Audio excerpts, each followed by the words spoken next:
Salamu alaikum wa rahmatullahi wa barakatuh. Full package fún ọkùnrin àti fún obìnrin. Fún ọkùnrin tó ní weak erection, quick ejaculation, low sperm count, ó ní ìdí nǹkan arẹmọ, nǹkan ajéra, wọ́n mú nǹkan ọmọkùnrin. Aróbòsá aróbòkú ìdákọ́lẹ̀ ẹ̀jẹ̀ òkè ń flow níbi nǹkan ọmọkùnrin ẹ̀ gbogbo nǹkan tó máa ń jẹ́ ìpèníjà tí ò kí ń jẹ́ kí nǹkan ọmọkùnrin lè pàfọ́ọ̀mù dáadáa àbó súnkì àbó kéré sí full package ẹ̀ ní. Ọṣẹ tí ó máa fi fọ̀ ọ́ìlì tí ó mọ̀ fi ra ẹ ti rí miracle leaves ẹ̀ ní àwọn powder tó máa lò ní special powder so eléyìí ló máa kọ́kọ́ lò in case tó bá yẹ pé wọ́n mú nǹkan ọmọkùnrin ẹ̀ ní evil word ní tablet yìí ló máa kọ́kọ́ lò bí tablet yìí ló máa kọ́kọ́ lò sí bọ́ọ̀dì kó tó bẹ̀rẹ̀ sí ń lo àwọn nǹkan tó kù ó wà very effective gbogbo ọkùnrin tó bá ní ìpèníjà lórí nǹkan ọmọkùnrin ẹ̀ àtọ́ ẹ̀ ò lè dán torí gbogbo nǹkan tó ń dààmú nǹkan ọmọkùnrin gbogbo ẹ̀ ló wà registered ní evil word so package yìí ó ń ṣiṣẹ́ fún both natural and spiritual ó lọ́wọ́ ayé nú kò lọ́wọ́ ayé nú tó bá ti rà kó lọ ṣiṣẹ́ ẹni kò sì sí pé mewúrẹ́ wá má dìyẹ wá pákéjì ni àwa kò ṣe pé ó kárí yífù dání ó ti yé yín nísìn bí ìyẹn ṣe lọ nìyẹn fún àwọn obìnrin tó jẹ́ pé ó ń wojú ọlọ́run bá fọ́mọ fẹ́yìíké ìpèníjà ó ní blockage tube ni ó ní fibroid ni hyperclatine ni yeast ni omi ń dà lọ́mú ẹ̀ ó ní infertility ovulation problem cervical mucus ẹ̀ wọ́n ti mú sí evil word àwọn discharge tó ń jáde lára ẹ̀ èyí tó máa fi conceive ò sí ń bẹ̀ mọ́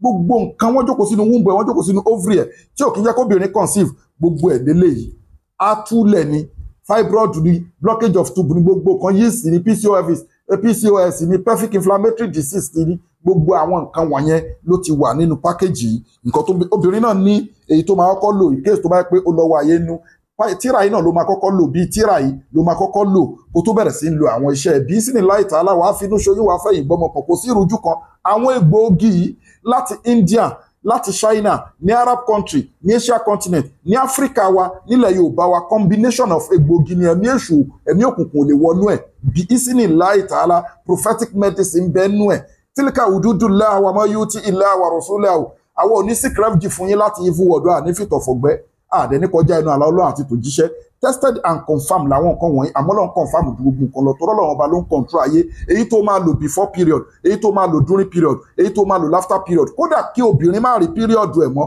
kó ti wọ menopause àwọn egbòogi tó máa reverse system ẹ̀ padà tá fi lè máa ṣe period tá fi conceive ó ti wà ń bẹ̀ full package ní tested and confirmed bí ìsínì láì tààlà kọ́lọ́n jẹ́ àwọn èèyàn dẹ̀ ń lo product wa wọ́n ń dúpẹ́ fọ́lọ́run lamẹ́ríkà ní Canada ẹ wo péjì wa wọ́n ń gbà káàkiri gbogbo àgbáńlá ayé tí wọ́n dẹ̀ ń dúpẹ́ tó ń bá wọn lára mu torí pé kí ni àwọ̀ ò fi ìrújú sí bí ìsínì láì tààlà gbogbo ìwọ obìnrin tó ti dààmú bó ṣe pa nǹkan nìkan rú tó bá lẹ́dà ló ń dà ẹ́ láàmú ìkọ̀kan ló bí ẹ̀dà yẹn hospital ò ní rí nǹkan tó bí ẹ̀dà tó ń bá ní fibroid ní ìkọ̀kan ló bí fibroid ẹ jẹ́ kí n tún jẹ́ kẹ́ mọ̀ kíní kan fibroid ò ní kíyàn má lóyún o ó lóyún tó bá wà nínú wúńbù ó lóyún ṣùgbọ́n fibroid ń boyún jẹ́ ni so ẹlòmíì sọ pé fibroid ni ò jẹ́ kóun lóyún nǹkan míì ni ò jẹ́ olóyún ìdí tó fi nídìí full package nìyẹn fibroid ń jẹ́ kíyàn lóyún á kàn tètè wálẹ̀ ni kódà kó jẹ́ multiple ló wà nú ẹ̀ you will conceive á kàn tètè ó máa ń boyún jẹ́ ni ẹ ti understand nsìn ẹlòmíì tó ní too much of miscarriage ẹlòmíì tó yẹ pé oríṣiríṣi nǹkan ló ti ń dà láàmú bó ṣe ń pàkan nìkan rú 20 years ní tẹlòmíì ti ń bẹ lọ́wọ́ ọmọ títí tó fi wọ menopause kò wá sí bó ṣe lè wù ṣẹ́rẹ́ ìtẹ́mi ń sọ iye gbòógì tẹ́wọ̀n wájú wa yìí fún obìnrin àti fún ọkùnrin ó dàbí pé kíyàn sọ pé èèyàn fẹ́ lọ ṣe IVF of family mi sọ fún yín IVF lóyìnbó egbòogi ẹ̀ náà lélẹ́yìí torí I rebuild everything I rebuild I must store everything ṣe lára I must store everything ṣe lára Disney light aláwọ̀ àdúgbò torí nǹkan tó ń jẹ́ kóbìnrin conceive kò lè ever tán lára obìnrin títí tóbìnrin á fi lọ sọ́dọ̀ Ọlọ́run tá fi kú àwọn ẹ̀gì yẹn wọ́n lé ní 2 million tọ́lọ̀ máa ń fún obìnrin tó bá dẹ̀ ti ṣe kí ni o tó bá dẹ̀ ti di pé obìnrin ó tètè máa run out tán nígbà míì tẹ́pẹ́ á kù díẹ̀ ṣùgbọ́n kò ní tán yányán òun ní IVF náà máa ń fertilize tí wọ́n fi máa ń sa IVF fún yàn òun náà lè gbòógì kò dẹ̀ ní side effect kódà àti eléyìí tí wọ́n kárí both natural and spiritual ẹlòmíì wọ́n ti yọ nǹkan tó máa fi bímọ spiritually ìgbà náà bá yọ cervical mucus báwo ló yẹ fẹ́ bímọ tí wọ́n mọ̀ pé discharge mẹ́ta ni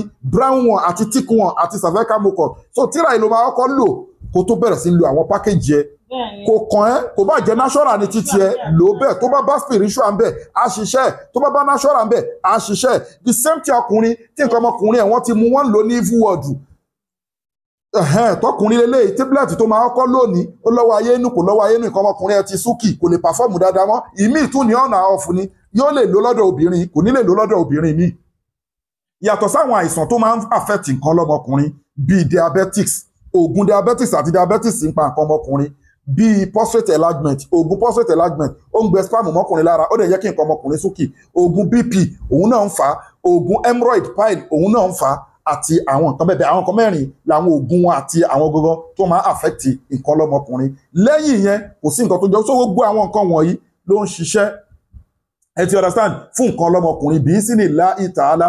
Àdúrà wa gbà ààrẹ bá ti ṣe ẹ̀rọ ọ̀nà gbégbà ẹ̀ nípa rẹ̀ máyé lára bí sí ní láì tààlà bí akílẹ̀ ilaha illallah muhammadu rasulullah sallallahu ta'ala alayhi wa sallam. Ẹ ti rí ó lágbára púpọ̀ jù fún nǹkan lọ́mọkùnrin, èyíkéyìí ìpèníjà tó bá wù kó dojúkọ nǹkan lọ́mọkùnrin wá lọ fún full package wa. Bẹ́ẹ̀ ni egbògi láti India, láti China, ní Arab country, ní Asia continent, òun ni a wà ní Abraham Adesanya Lekki Ajah Etiosa Lagos. Ẹ WhatsApp wa lórí +234 810 913 1425. Ẹ WhatsApp wa lórí +234 810 913 1425. Bí ìsìnìlá ìtàlá tested and confirmed ni Ọlọ́run ọba ló ń control ayé, ọlá tí tóbi Ọlọ́run ọba gbogbo ẹ̀yin customers wa all over the world. À ń lo GIG láti deliver, a dẹ̀ ń lo DHL láti deliver all over the world. Ẹ̀yin lẹ́dẹ̀ máa sanwó delivery, kí lẹ rí sọ sí. So nǹkan tí Sheikh ti ń sọ ni pé fún gbogbo ọkùnrin àti obìnrin that you have been diagnosed to have infertility problem, this is our product. We gather all these products, full package. Fún gbogbo ọkùnrin is to take care of your infertility problem, and for women that you have a low sperm count. Ọkùnrin, for the men you have low sperm counts, weak erection, quick ejaculation, especially they've been diagnosed you to have low T.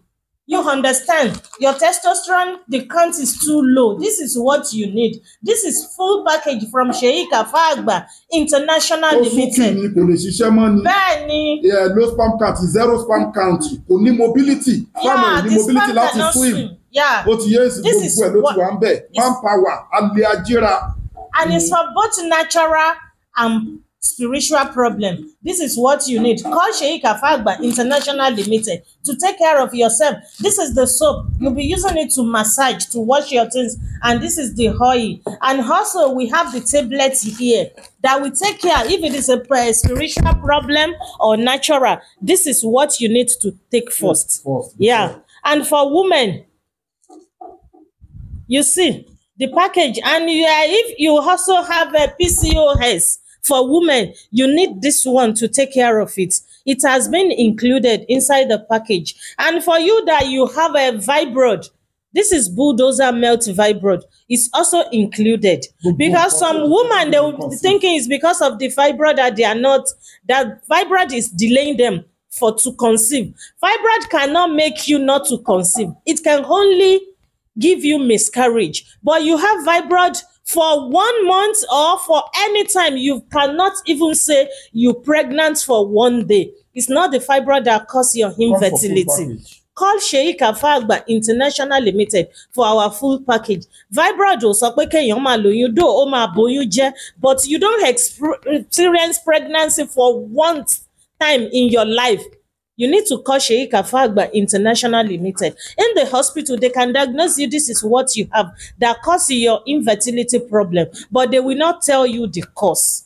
Iṣẹ́ òun dédé ń ṣe. Call Sheikh Afagba International Limited. Ẹ bá wa dòwò pọ̀. Àwọn egbò igi láti Arab country, láti China, láti India, àti ní some parts ní Africa wa. Ẹ pè Sheikh Afagba International Limited. Lẹ́ni, bismillah prof. Lórí +234 810 913 1425. Ẹ WhatsApp wa àbí kẹ́ pè wá lórí +234 810 913 1425. A wà ní Abraham Adesanya Lekki Ajah Etiosa Lagos. Ọjà rẹ̀ lẹ fẹ́ rà. Gbogbo ẹ̀yin customers wa, gbogbo ẹ̀yin fans wa, gbogbo ẹ̀yin olólùfẹ́ wa. Ẹ rí bá ti ṣe ìrọ̀nà gbígbà. Ogun tó bá ti ṣẹ́nu gbèsè ayé yín kò ní gbérí mọ́. Àdúrà yín àgbà. Hospital wa tá a ti lè deliver. Ètò àwẹ̀ wà tá a fi yanjú problem fáwọn èèyàn. Ètò àdúrà wà, ètò sàárà wà, àwọn alálùpàdà wà lóríṣiríṣi. Ètò ọ̀ǹtú wà, Al-Qur'ani wà. Bismillah ta'ala ní sick refuge fún yín láti evil world. Ẹ finú ṣoyún ẹ fẹ́ ìgbọ́mọpọ̀. Ìwọ lọ́mọkùnrin, nǹkan ọmọkùnrin á bẹ̀rẹ̀ sí ní perform dáadáa. Kódà kí wọ́n mú Bismillah ta'ala. Inna li zata lillahi jami'a. Gbogbo agbára t'Ọlọ́run ọba lóní.